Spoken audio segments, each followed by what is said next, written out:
you. We appreciate you, especially sa mga seniors, mga lolo at lola. I know for a fact na kasama niyo yung mga apo niyo watching us right now. And most of them naman are still listening over the radio. And we will have another fantastic, wonderful night sapagkat ngayong mga oras na ito, naramdaman ko muli ang aking kabataan.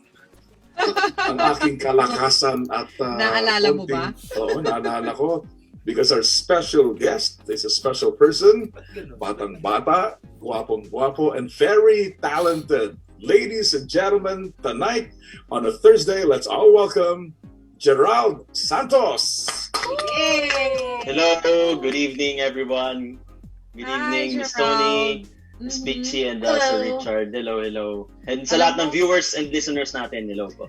Grabe, naalala ko yung itsura mo nung unang-una kang nanalo doon sa isang contest, di ba? Singing contest. Oo. Medyo totoy na totoy pa yung itsura mo. Ngayon, mamang-mama ka na. That was 15 years ago. Grabe. Oh, 15 years na yun. Parang kailan lang. Yes, parang Gano'n na kailan ba lang. katagal yun? Yes, yes. That's how time flies. Oo. Mabilis. Kwentuhan mo nga kami, Gerald. Paano ka ba talaga nag-umpisa sa sa industriya? Oo, at yung kailan mo na-discover na you have a gift for singing? Yan. Sige ko, ano mo kami ng journey mo. Papunta Sige doon po. sa sa contest na yan. Kasi yun yung biggest break mo in showbiz no? Yes, yes. Bale, I started singing when I was 7 years old. Tapos, nagsimula yan doon sa mga na-discover ng parents ko na kumakanta ako. Kasi mahilig din, alam mo naman tayo mga Pilipino po, di ba? Yung mga parents, ang hilig mag-karaoke. Noon pa, yung tape pa nga, cassette tape pa noon noong time na yun. So nagulat na lang sila, ginagamit ko yung cassette tape nila, kumakanta ako. Sabi nila, ba, nakakanta yung anak namin. Tapos yan na, nagsimula na yung pakakantayin ka sa mga birthday ni tita, birthday ni tito, sa mga, kung ano mga family occasions, ultimo sa patay, makakantayin ka. Nak, akit ka naman dyan sa akit ka naman dyan sa ibabaw ng lamesa, dali, kantahan mo sila. Ayan, doon nag-umpisa yun. Okay. Yung naging training ground, and then hanggang na-discover din yan sa eskwelahan namin, anong elementary ako, ang dumating sa point na every Monday, kapag ka-flag ceremony, pinapakanta ako doon sa program, every morning. So, after nun, nagkaroon ng mga regional contests ang mga schools. Ayan, sinali nila ako doon. Nananalo. Siyempre, may mga pagkakataon, natatalo. After nun, yan na, pumasok na ako sa amateur singing contests. I was 10 years old, nag-amateur singing contests na ako. Dyan yung naranasan ko yung talagang lumalagari ka, yung kada barangay, may sinasalihan ka, na saka talagang palipat-lipat kayo ng lugar. Meron nga kami noon parang sa Tondo, tapos biglang sa Bulacan, meron sa Laguna. Gerald, hold Yes, your yes, thought. May babalikan lang akong naintriga ako sa mga cassette na yan You said you were 7 years old. So who was your major influence? Yung mga cassette na yun, sa daddy mo ba? Sa mami mo? Was it your dad that you heard singing long time ago? Kaya na-influence ka ng daddy mo na kumanta? Bale sa both sila kasi ang hilig talaga nilang kumanta. Pero mas magaling kumanta ang mama ko. Although hindi professionally kasi papa ko, actually nagtataka nga sila kanino ko raw naman kasi papa ko medyo ayaw sa kanya ng kanta. although ang lolo ko po, talagang singer. Ang lolo ko kumakanta talaga siya. Okay. So medyo nag-professional din siya, naging wedding singer siya. So doon ko talaga namana. And sa sobrang hilig nilang kumanta, lagi yun, every night, every after kumain ng hapunan, talaga nagkakaraoke sila, multiplex, yung cassette tape na -1. Diba? Yung multiplex po. Ano yung madalas mong kinakanta nun? Kasi noon, pag bata ka, kahit lalaki, babae yung boses mo So, medyo manipis pa no? Manipis pa, babae pa yung boses mo. I think, kasi mama ko noon, mahilig kumanta ng mga Karen Carpenters. Yan, mga ganon. Okay. Yung mga Karen Carpenters, mga Jessa Zaragoza, Regine Velasquez, syempre hindi mo mawawala yan. Regine Velasquez, tapos mga mga Whitney Houston, yun ang mga songs ng mga ganon. Natataas, tambirit.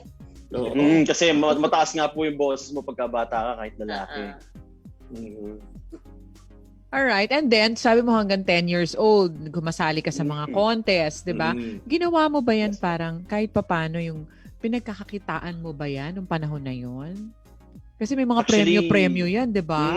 Actually, ang naging ultimate goal ko noon talagang makatulong din sa family ko. Kasi gusto ko makatulong din. Kasi yung premyo, kahit paano nakakatulong. And at such a very young age, parang natutuwa ako na parang, wow, nakakabigay ako sa family ko. Yeah, Kapag may nabili kaming something, gamit, or nakabili kami ng rice cooker dahil dun sa premyo ko, tuwan-tuwa po ako nun. Naalala mo ba yung premyong napanalunan mo? Gaano ka, yung pinakamalaking napanalunan mo nung yung kabataan nung sumasali ka sa contest? Ang pinakamalaki ko na panalunan, I think 20,000. Wow, malaki na yun, 20,000. Yes, ang laki po noon, noong time na yun. Sa amateur, 10,000, 20,000, merong 5,000, 3,000. Depende po sa barangay. Sumali na rin ako noon sa isang TV show, parang kid na pang singing contest. Nanalo ako doon ng 50,000. Wow! Yun talaga. Naipag-shopping ko yung buong family ko noon. Talagang diretso agad ng diretso agad ng mall. Ano yung panlaban mo ng contest? Ano yung piyesa mo na panlaban ng contest? Noong time na yon, ang pinalalaban ko yung One Moment in Time ni Whitney Houston. Hindi mahirap pa talaga. Napakadali ng kanta na yon. Yes. Whitney Houston? Oo, ang dali. Ngayon, kaya mo pa yun? Ay, hindi na po. Hindi na. Ang babae talaga yun.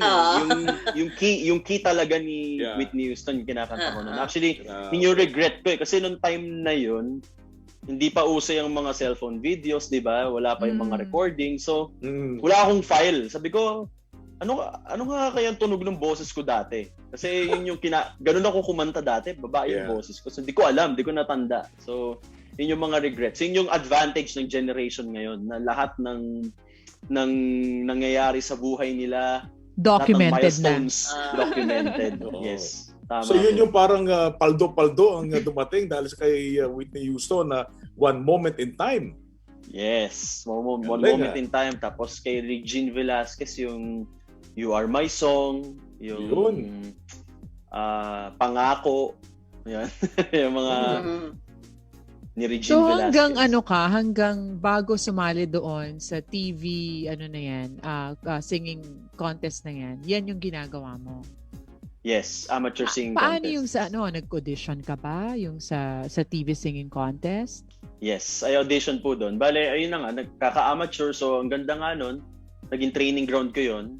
So, naging preparation ko siya. Nung dumating yung time na nag-announce na may pa-audition dito sa contest na to, nag-audition ako. Nanda ko pa noon ang dami nag-audition, as in ang haba ng pila. Na 6 a.m. nandun na kami, siguro nasalang ako mga 5 p.m. na Ganun katagal. Pang 300 ata ako sa pila, 300 plus. Ganun kahaba po yung pila. So naging worth it naman siya, nakapasok, tapos ayun, nanalo sa regular, yung sa weekly na labanan. And then, ayun, pinalad po. The rest is history, nanalo po. Naging grand champion. Naman yung mo doon, yung winning piece mo? Yung winning piece ko doon ay Hanggang. Yun ni Wency Cornell. Yes, yun po yung bale, yun, full circle yun. Kasi nung bata ako, sobrang biritero ako. Mas biglang walang birit-birit nung nagbinata po ako. Talagang singing lang na I just want to relay the message and convey the message of the song. Hindi ka ba nahirapan? Kasi like you said, yung boses mo nung bata ka ay napakataas para Michael Jackson. Tapos nung nagbinata ka na, biglang lumalalim na ang boses.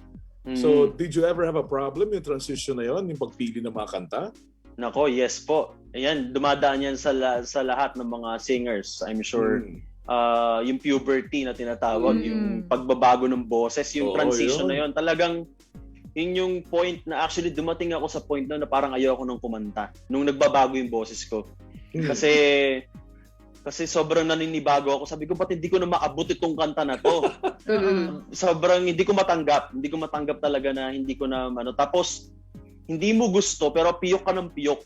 Talagang hindi siya nawawala talaga. Pumipiyok talaga yung boses mo. Nangyari ba sa contest yun na unintentional.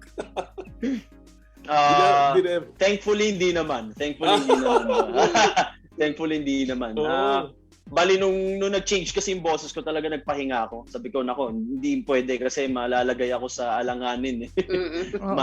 Mapapahiya po ako nung time na yun. Kasi wala, parang kambing po yung boses ko nung nagbabago yung boses ko. Now, I want to hear that, the version of yours, yung hanggang, yung winning piece mo. Pwede ba namin marinig yan? Bali, sige, hanggang. Sige. Ilang ulit mo nang itinatanong sa akin kung hanggang saan, hanggang kailan magtatagal ang aking pagmamahal, hanggang may himig pa akong naririnig dito sa ating daigdig. Hanggang may musika akong tinataglay, kita'y iniibig. Ayun po. Ay, ganun lang, bitin. Oo, nabigyan naman kami. Paano na? Papunta na sa chorus eh. Oo, tataas na eh. Sabi ng mga Coach G ko yan. Oo, may mga nagko-comment dito, wow, hindi naman nakakapaniwala. Pumipiyok pala ang Gerald Santos. Sabi ni Giselle Texon. So, hindi sila makapaniwala sa kwento mo kanina na dumating ka sa stage na yon. Ay, talagang yun, natural po yun eh. Yung stage na yun talaga, dadating ka dun sa ganung point. Lalo sa lalaki. Sa babae, hindi po eh. Sa babae, wala silang transitional period, wala. Yeah. Sa lalaki talaga. Kaya kapag may naririnig nga akong ang galing-galing na lalaking kumanta, like sa isang singing contest ngayon na pambata, sabi ko, naku, sayang. Ano kayang kalalabasan ng boses niya pagka nagbago na? Alam mo yun? Kasi ang hirap talaga. Darating ka talaga sa point na parang ayaw mo nang kumanta. But just keep on going, just keep on singing. Mag-practice ka lang na mag-practice para maging smooth yung transition mo. So mula nung nanalo ka doon sa singing contest na yon, what happened? I'm sure malaki ang pera na ang cash prize niyan. Yes po, actually madami pong premyo yung contest. It's one of the most prestigious or the most prestigious contest at that time. Okay. So nanalo po ako ng 1 million cash, house and lot, kotse, and a recording contract. Dun sa recording company nila. So yun po yung mga napalanunan ko. And that was 2006. So napakalaki po nung time na yun nun. So this is the time na nagkaroon ka na ng album finally. So you recorded an album. So itong recording company groomed you to be a balladeer. Ganun ba yun yung packaging na binigay sa'yo? Yes, actually nung nasa contest nga ako, so nakala na po ako as balladeer. So, tapos more on Tagalog songs kasi ako nung nasa contest. So, nung nag-album ako, parang gusto nila, medyo makilala naman ako sa English. So, nag-launch ng song. Yung first single ko, it's in English. Yun yung A Day on the Rainbow. Yun yung very first single ko. Yun, dun ako nagkaroon ng yung kauna-unahan tong album. And it was an amazing experience kasi doon ko na naranasan yung nagmo-mall show ka, tapos na doon mo talaga makikita yung scale nung yung na-reach mo na audience. Yeah. Kasi doon sa mall show talaga magulat ka, parang wow, sinong artista yung nandito? Ang daming tao, parang ganun. Hindi po ako makapaniwala. Alam niyo po 'yun. Tapos ang daming bumibili ng albums. Nagpapa-sign sila sa'yo, nagpapa-autograph sa'yo. So doon ko naranasan na wow, ito pala yung pakiramdam na nakakapagpasaya ka or naapektuhan mo yung mga tao through your songs. Saka Gerald, 'di ba? A dream din ng isang recording artist like you na marinig yung kanta mo sa radyo for the very first time. Yes po, yes. Totoo po 'yan. So, nung marinig ko yung sa akin, syempre, maluha-luha din po ako noon. Hindi ako makapaniwala. I'm just really thankful and grateful po at that time. Pero sobrang bata ako noon kasi 15 years old lang ako noon. Medyo overwhelming din at the same time. Ang dami na actually mga pangyayari noong time na yun. Hindi ko na matandaan kasi sobrang bata ako nga. Parang karamihan, parang I'm just going with the flow eh. Yeah. Parang kung saan ako dalhin na agos, alam mo yun. So, but generally talaga yung mga good memories talaga yun po yung natatandaan ko. Paano ka naman napasok sa theater? Paano naman nag-umpisa? Kasi 'di ba from singing on TV, napunta sa nagkaroon ka ng mga opportunities sa stage, 'di ba? Bilang stage actor. Okay. So what was your first project? Bale, ito kasi yung ito yung time na nag-decide ako to go independent. Nag-independent artist ako. Umalis ako doon sa network na kinabilangan ko.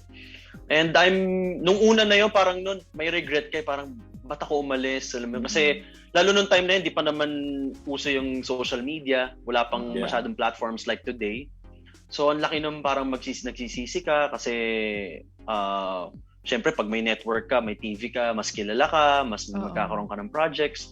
Yeah. But it turned out na kung hindi dahil doon, hindi ko siguro narating pa yung naabot ko pa dito sa latter part ng career ko so far. So, nung 2010, yun, we decided na mag-go independent. Yun, sa manager ko ngayon, si Kuya Romel Ramilo. Siya yung manager ko since 2010. So, siya yung nag-handle sa akin ng time na yun. Naimbita lang ako na gampanan ng role ni Dr. Jose Rizal sa isang musical play. Ito yung titled Sino Ka Ba Jose Rizal ng Gantimpala Theater Foundation. Yan, dito nagsimula lahat. So nung nagampanan ko yun, sabi ko, wow, ang sarap pala mag-theater. Nakaka-addict siya, sabi ko. Kasi you get to really mingle with your co-artists. Kasi mag-rehearsal ganyan for 2 months. So, grabe yung rapport nyo. Grabe yung magiging relationship nyo. Tapos, yung artistic freedom, ang dami mo matututunan. Especially sa discipline. Sa disiplina. Grabe yung disiplina sa teatro. So, ayun, naranasan kong mag-nationwide tour din doon. Nag-nationwide tour kami nagpampanga kami. Dito sa Metro Manila. Nag-tour kami. And then after that, I played some roles pa. And then ito napunta na ako sa it led me to Miss Saigon. Ayan, wow. Yun po. So doon pumasok na wow, siguro ito yung reason. Yun yung purpose kung bakit ako nag-independent. Kasi kung nasa network po ako, maganda rin naman po talaga na may network ka. But hindi ko siguro na-explore yung avenue na yun. Hindi siguro dumating yung opportunity na yun. Kasi when you're in a network, you're under contract, syempre parang feeling mo secured ka na. Kumbaga mas stable yung trabaho mo, syempre. So hindi ka na lalabas, hindi ka na mag-iisip ng iba kasi they'll just give you work. All you have to do is just Anong role mo sa Miss Saigon? Ako po si Tui. Okay. Yung ka-love triangle ni Kim at ni Chris. Sino si Kim nun? Nung time ko, Korean yung Kim namin. Pero yung alternate niya, Pinay. Nung nakapasok siya, 17 years old din lang siya. She's from Pampanga. Her name is Joreen Bautista. Na napakagaling din. Talagang magkasabay din kami sa audition. Nakita ko na, wow, parang si Miss Lea Salonga lang. Parang gano'n. Saang countries kayo nag-ikot noon, yung sa Miss Saigon? Bali, yung Miss Saigon, nag-UK and international tour kami. So, all over the UK, we toured. And then, we went to Germany, we went to Switzerland, nag-Scotland kami, wow! Ano pa ba? Diba, mga Wales, Ireland. Yeah. Yan, a European tour. And then all over the UK. So it was a priceless experience. Napakaganda pong experience kasi you get to travel the world while doing what you love. Yun talaga yung sobrang amazing. And yung life experience, syempre, yung matuto kang mamuhay mag-isa kasi noong time na yon hindi pa ako ganun ka-independent eh. Sabi ko, paano ko kaya kakayanin to? Ilan taong ka noon, Gerald? Noong time na yon 26. Oo. Oh, okay. Medyo ano na rin naman pala. Nasa tamang edad na din naman. But so, do you kaya remember, what's your favorite line there? Ano yung paborito mong kinakanta nung sa Miss Saigon? Yung part sa Miss Saigon, ano ba? Kasi yung role ni Tuy, yun talaga yung inaral ko nung time na yun. So, favorite ko yung, although nananakot kasi yung mga kanta niya eh. Medyo may pagka-villainous kasi yung role niya. Ayun, yung, hindi nyo po alam, hindi nyo kilala eh. Pero Kim's Nightmare, yun yung title ng song. Sige nga, sample nga, kahit konti lang. Sige po. Kim's Nightmare, sige. Did you think I'd gone away? I am the man you killed that day. Cold with a bullet inside my chest. My corpse may be sleeping, but my soul won't rest.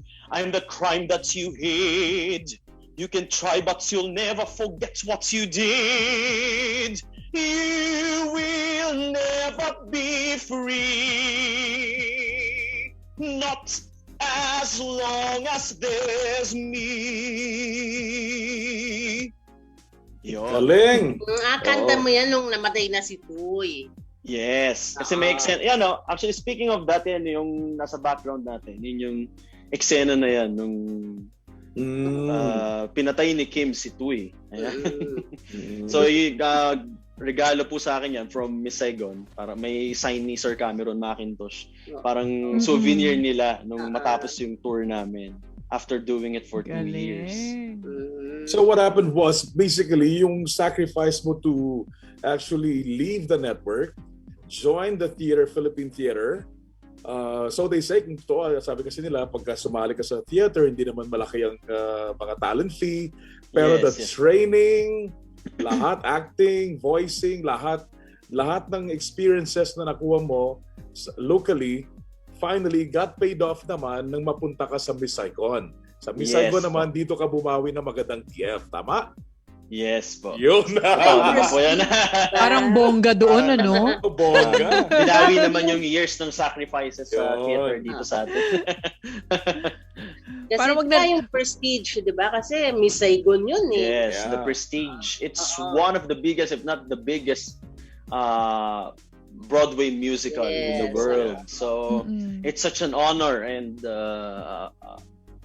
a pleasure po talaga to be part of that musical. Parang minsan nga pagka iniisip ko when I see this picture kasi ganyan talaga siya kagarbo. Sabi ko, wow, I was part of this show. Parang hanggang ngayon parang di pa rin ako makapaniwala. Ang sarap i-relive nung memory. Yeah. How long did you play the role of Tuy and how long did you join Miss Saigon?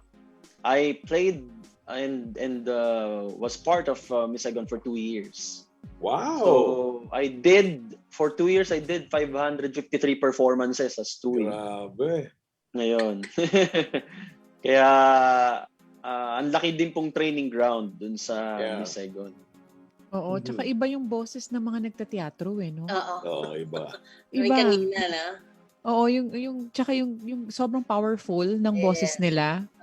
Yes po. Actually, doon ako nanibago po kasi dito sa atin, di ba, gusto natin yung mga mellow na ano. Yeah. Kasi sa theater talaga medyo you have to be heard right up there dun sa theater. So, talagang you need to project your voice. Kailangan malakas yung boses mo. Saka maliwanag yung letra. Maliwanag. So, yun yung naging training ko for 2 years. Kaya nung pagbalik ko dito, nakakapanibago kasi gusto natin mga mellow, mga ballads, mga dramatic songs, di po ba? So, sige, I have to adjust again.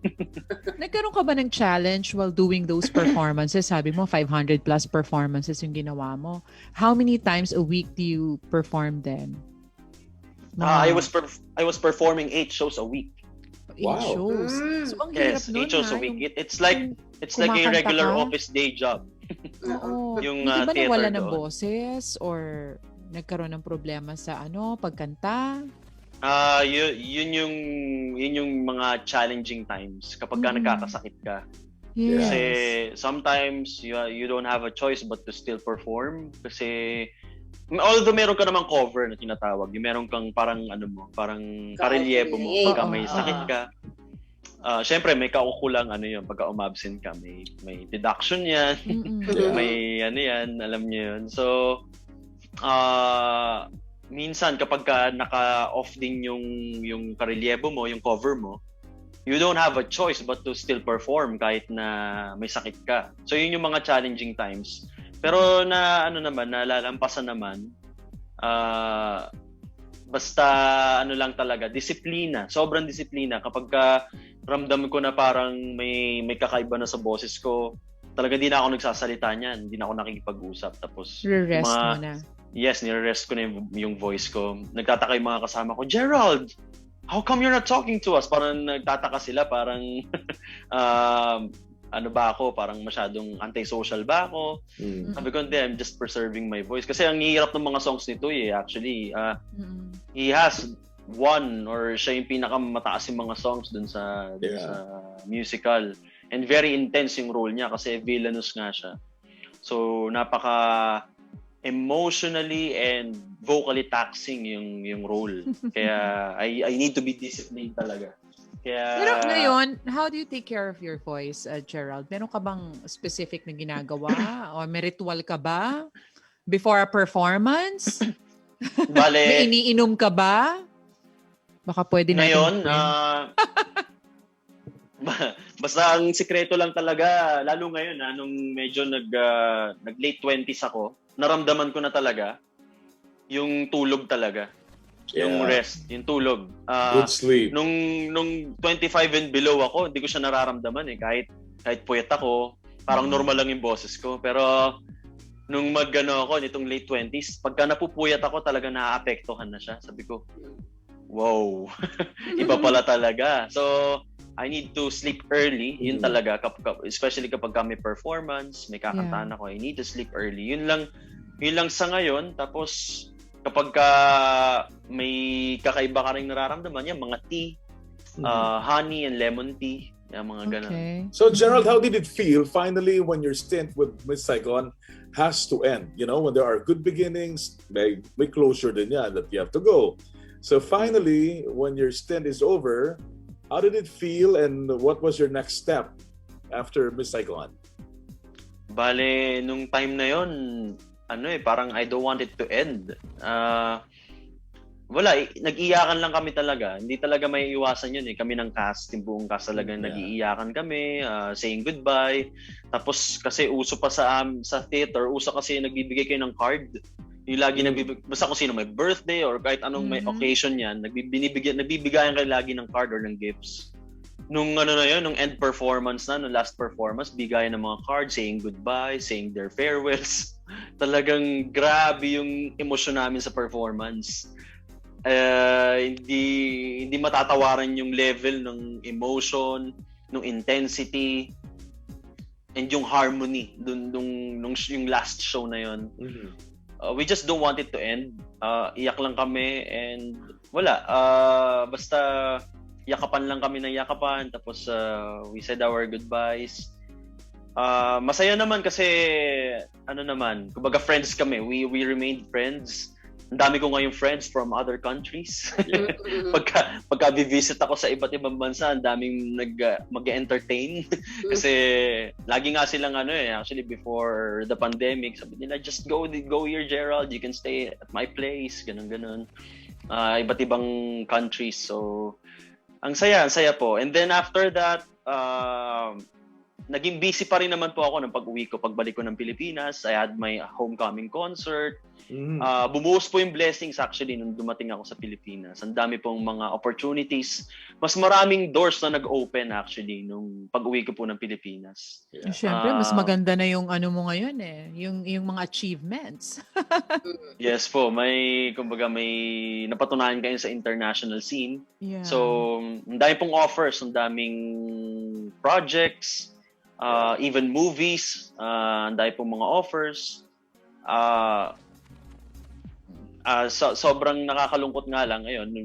Concert ako ng concert, tapos I was about to do a movie, and then the pandemic came. But even during the pandemic, last year, nagpapasukan pa rin yung mga offers ng mga movie projects. Ayun, may ginagawa ako currently, yung movie ko, yung Escape from Mama Sapano. Ito yung kwento ng SAF 44. Ayan, I'm playing the role of Christopher Lalan. He's the lone survivor of SAF 44. So, nakapagsimula na kami ng shooting niyan. Pero, ayan, paputol-putol. Last year pa yung muling shooting namin. Yeah. Kasi talagang, ang hirap ng protocols po eh. Ang hirap talaga ng protocols. Sino kasama mo sa movie? Bali dito sa movie na to, ang kasama ko si JC De Vera, si Alger Brenica, si Edo Manzano, and sino pa ba? Si Star-studded pala. Yes, star-studded. Yeah. Super star-studded. Bale, and then after that, meron pa po akong gagawin with may bago ring offer po dumating na movie with Claudine Barreto. So, I'm really thankful naman po talaga na despite the situation ay may mga dumadating pong mga biyaya.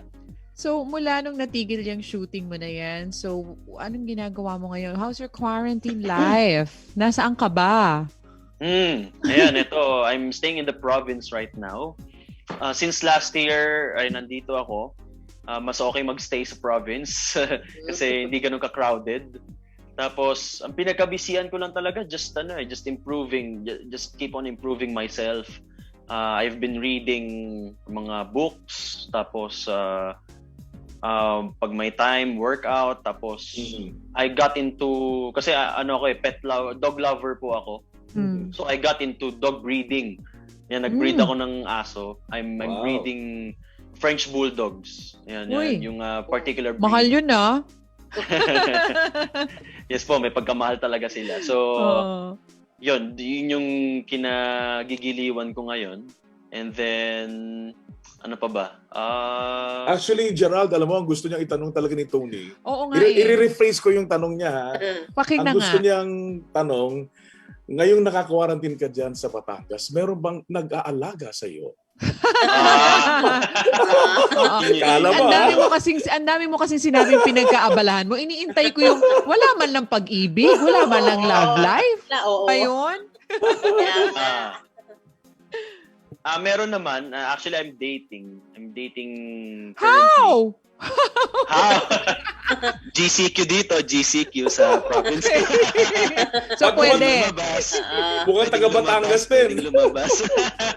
GCQ po dito. So, actually, every time na-interview nga ako, nahihiya po ako. Parang ECQ, nagde-date ka. Parang, di ba? Parang, ang awkward sabihin. Pero, hindi naman po yun. Hindi naman lagi, alam niyo yun. So, ano pa rin. With protocols. Wait, dating pa lang? Yes, dating pa lang. So, hindi ka pa sinasagot? Tony, dating sila. Wala pang official. Narinig mo yung sinabi niya. Ano? Sinusunod yung protocol. So, naka-face shield, naka-face mask. Ayan. Hindi man lang mahawakan yung kamay. Pinapapirmahan pa nga akong waiver eh. Pinapapirmahan akong waiver na wala ka ba talagang COVID? Baka kailangan nagpa-rapid or nagpa-swab. Actually, malapit ko na pong gawin yun. May i-require ko na may swab test dapat. Grabe yung yung challenge ng dating din sa panahon ngayon. Sobra. Yes, sobrang challenge po talaga. Actually, before the pandemic, I was dating someone din. Pero na-unsyame dahil sa lockdown. Dahil sa pandemic? Yes, na kami noon. Bale, 6 months na kami nagde-date. Nothing official. About to na. Tapos biglang dumating yung pandemic. So parang naging long distance relationship eh. Although nandyan lang naman sa... Hanggang... Malayo din naman. Nagkalamigan na kayo. Sa Manila. Nagkalamigan to. May masabihin, nung umalis ka ng Pilipinas, nung nag-Miss Saigon ka, wala kang naiwan dito. Wala naman. Okay. So walang Wala binalikan. Mahirap pong ano yun, mahirap umalis nang may iiwan. Ah, I-rephrase ko rin ulit yung tanong ni Kapiche ha. Ah. Kasi, di ba, wala kang iniwan. Oh, ngayon, ang tanong, wala ka bang iniwan naman doon?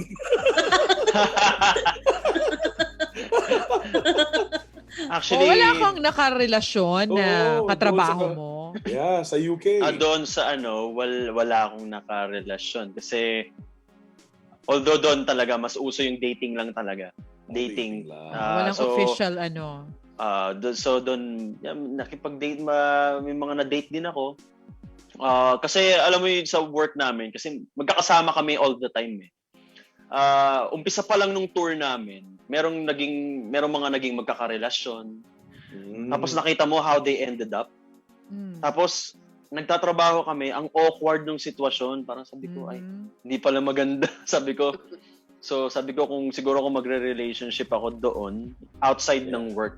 Kasi ang hirap na-imagine ko talaga may mga awayan, may mga bangayan talaga kasi yung naging sila nito tapos naghiwalay tapos kinuha nitong isa, alam mo yun, yung mga mga ganong eksena. So very showbiz.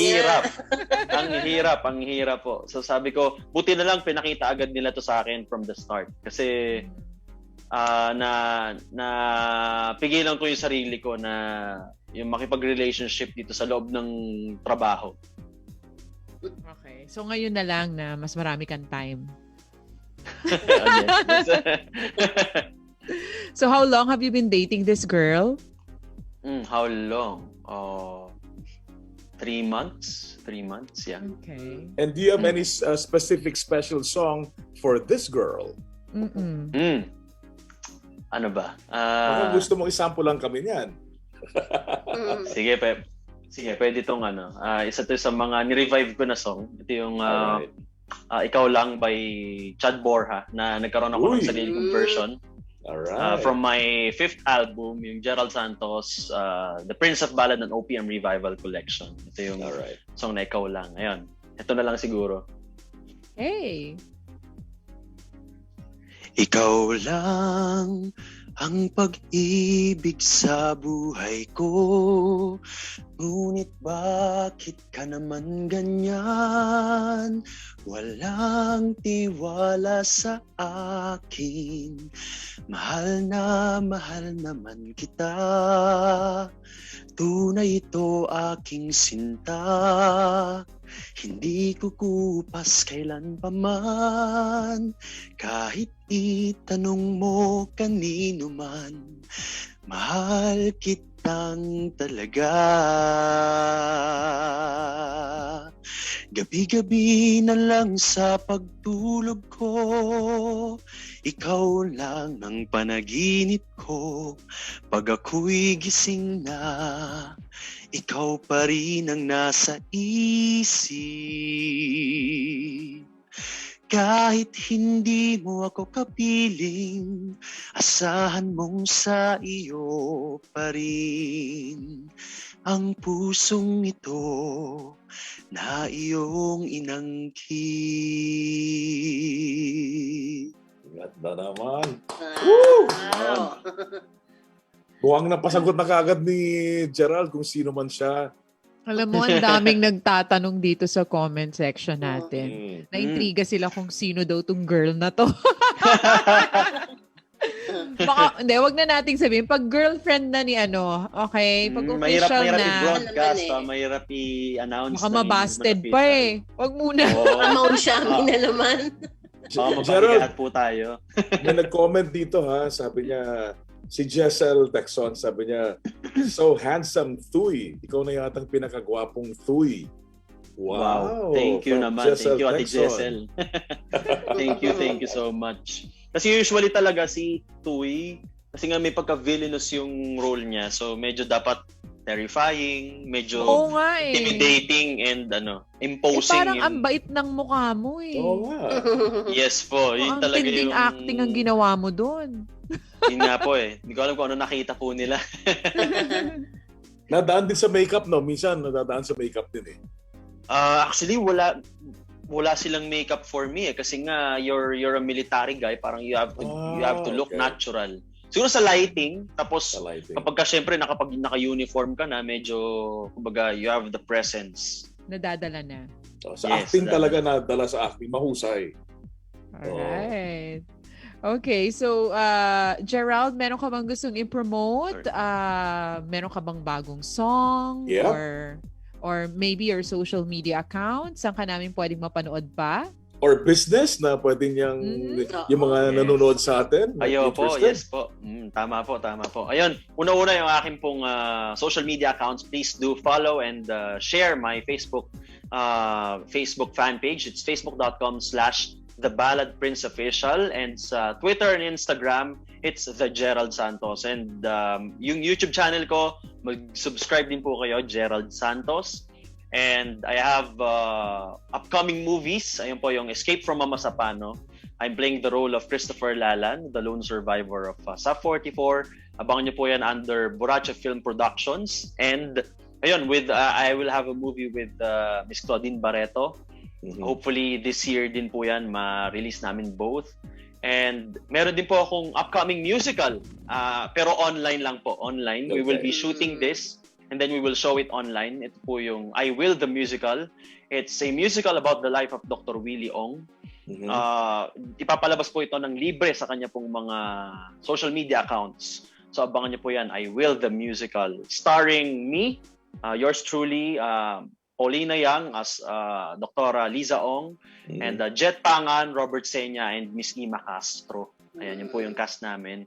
And ano pa ba? Siyempre sa inyo po, thank you so much for inviting me. Kay Coach Jico, thank you Sir Richard, kay Miss Tony and Miss Peachy, thank you so much. And yung akin pong business po, ayan, sana may mga available akong puppies ngayon. Kaso nga lang mga males, yan na mga French Bulldogs. Kontakin nyo lang po ako or just go to yung page ng aking kennel, yung GSRR Doggy Farm. Ayan, yung nasa Facebook din po yan. Magkano nagre-range na binibenta mo? Pwede ko po bang sabihin dito? Oo, yung price range lang. Bale, price range, like dito sa males, depende kasi sa kulay, pero yung available kong kulay po ngayon, it ranges from 50,000 to 70,000. Ayun po. So I have 3 available puppies. So ayun, sa mga naghahanap po ng French Bulldog, dadagdag nilang part of the family. Yeah. And I have male French Bulldogs na available. Ayun po. Yeah. Let me just say this to you, kasi kanina ko pa tinitignan yung physique ni Gerald. It seems to me you're growing older but you are looking better. Mas gumuwapo ka, nag-mature, at ang ganda ng physique mo nga, yung traps mo, yung shoulder. It seems to me that you're working really hard to stay fit. Thank you. Congratulations Thank you po, to you. Sir Richard. Tayo ka nga ng konti, Gerald, At para may makita abs. naman namin. May abs yan, ha? Ayun May na abs. ng konti lang. Konti lang. Nag-goodbye abs na po eh. Wala na. Hindi, para Nag-say makita lang goodbye. natin yung baba ng konti. Ayan, Yeah, kita mo yung shoulder, diba? Lumalapad si Malapad. Saka yung dibdib. Dapat matipuno. Yun ang sinasabi ko. Actually, I'm planning to have swimming lessons din kasi yung role ko dun sa Mama Sapano kasi it will require yung mag-dive sa tubig. Kasi yung role ko dun, si Christopher Lalan, kaya siya nabuhay. Nagtago siya sa ilalim ng tubig for like nakababad siya for like 12 hours. Wow. So, doon nagtago siya sa mga water lily. So, I need to have a training for swimming, and then magte-training din kami with the SAF troopers. So, talaga, intensive. Kaya napakaganda po nung pelikula. And ako, kumbaga, it will help me also personally, kumbaga, to keep me fit para mas madagdagan din yung mga physical activities ko. Yeah, okay. So many projects for you to be excited about. Grabe. Yes, boss. Hindi. Any message for your followers? Ang dami mong ang dami nagme-message. Comments, Ay, mga followers na. Yan, hello sa lahat ng aking team, Gerald. Thank you so much sa walang sawa niyo po pagsuporta. Mahal na mahal ko kayong lahat. Alam niyo yan. And I just really hope na matapos na ang lahat ng ito at makapagkita-kita ulit tayo. Kasi meron kaming bonding ng Team Gerald ko yung aking supporters, followers, quarterly usually or twice a year at least. So, matagal na rin kaming hindi nagkikita. So, ayan, hopefully makapagkita tayo very soon. Thank you, Gerald. Okay. Thank you. Thank you very much for Thank you joining so us tonight, much. Gerald. Thank And you. good luck to your projects. You're very talented. That's why you are so blessed, diba? Yeah. Thank you so much po. Salamat po. Okay. Thank you, Gerald. Good night. Thank you. Bye-bye. Good night. Bye. Thanks, Gerald. Okay, mabilisang shoutout ulit tayo. Hello to Rosabel Ardemer Sumogat. I love ka daw nila, Gerald. Mga Team Gerald nga yata to. Lolit Navoa, hello to you. Follower din daw siya ni Gerald. Jovel de la Cruz and Aliana Marie Damaso. Okay, excited na rin siyang mapanood yung movie na Mamasapano. Ito si Aji Soriano, Miss You Gerald Santos, sabi niya. Lucing Jurado, the best ka talaga, Gerald.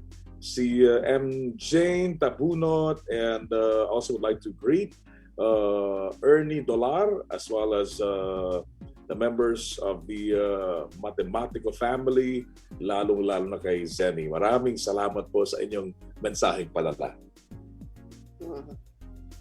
Okay. Boss, you want to greet someone? Ako, sige, chance na. The Olarte ladies, of course, na sobrang support sa atin. Yes, Rain, Lay, and Mommy Darling. Okay, so isang araw na lang. Friday na! Isang tulog na Yeah. lang. You know, we I'm mentioned excited pala, to weekend. by the way, Boss and Tony, we mentioned nga pala na we were, hoping that on the 3rd of May, ay makabalik na tayo on air, but then again, since naka-modified MECQ pa rin, so much as we wanted and management want us to go back, hindi natin magawa kasi sumusunod tayo sa protocol at siyempre sa gusto ng gobyerno na mamalagi muna tayo sa bahay. So, konting tiis pa, gagawa pa kami ng magagandang playlist pa rin. But hayaan nyo ninyo yung power namin na naipon. So sobrang sabik na makabalik on the air. Iipunin muna namin because once we go back on the air, definitely it's going to be fun again. So we apologize muna. Konting tiis muna. Alright. Okay, so tomorrow, pwede na ba nating sabihin kung sino ang guest natin?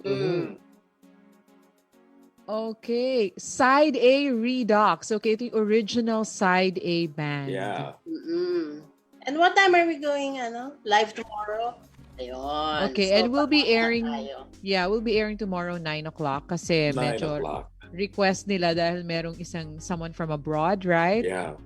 Okay. So tomorrow, the original Side A band will be joining us dito sa Eagle FM live chat. So that's it for Thursday night. Until tomorrow, this has been Tony. Continue to be safe. And this is Peachy saying thank you again. Until tomorrow. Bye. All right. And tomorrow, Friday, wonderful playlist again. Sign on all the way till sign off. And tomorrow, surprise talaga yung Side A Redux because for the very first time, yung original Side A ay magkukwentuhan at magigipagkwentuhan tayo sa kanila after many years na hindi sila magkasama as buong original Side A. So that's tomorrow. Something wonderful to look forward to. Many beautiful songs of Side A. Sigurado, re-request si Boss Peachy, si Tony, at ako rin hihirit din bukas. Enjoy the wonderful night. All right, continue to stay safe. While you do your part, you give it your best, and God will do the rest. Ako po, si Richard Enriquez. Good night. Good night.